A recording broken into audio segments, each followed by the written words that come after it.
தமிழக முதல்வரின் பிறந்த நாளையொட்டி சேலம் அரசு மருத்துவமனையில் பிறந்த குழந்தைகளுக்கு தங்க செயின் மற்றும் தங்க மோதிரங்களை அதிமுகவினர் வழங்கினர்.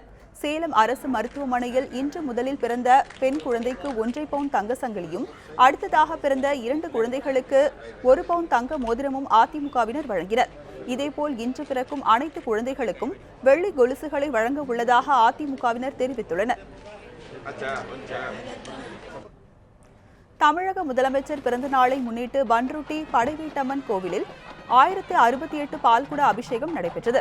மேலும் சுமார் 2000 பேருக்கு அன்னதானம் வழங்கப்பட்டது. புதுச்சேரி மணக்குள விநாயகர் கோவிலில் அதிமுகவினர் தங்கத்தேர் இழுத்து சிறப்பு வழிபாடு செய்தனர்.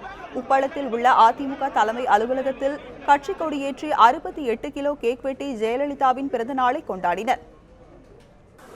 ஜெயலலிதாவின் பிறந்த தினத்தை முன்னிட்டு திருச்செந்தூர் சுப்பிரமணிய சுவாமி திருக்கோவிலில் அதிமுகவினர் சிறப்பு வழிபாடு நடத்தினர். 96 வயது மூதாட்டி ஒருவர் வாயில் அலகு குத்தி காவடி ஏந்தி சிறப்பு பூஜைகள் செய்தார். சேலத்தில் உள்ள பழமை வாய்ந்த அழகிரிசாமி திருக்கோவில் மரக்கன்று நடும் விழா நடைபெற்றது. இதில் மாவட்ட ஆட்சியர் சம்பத், அதிமுகவின் நாடாளுமன்ற மற்றும் சட்டமன்ற உறுப்பினர்கள் பங்கேற்றனர்.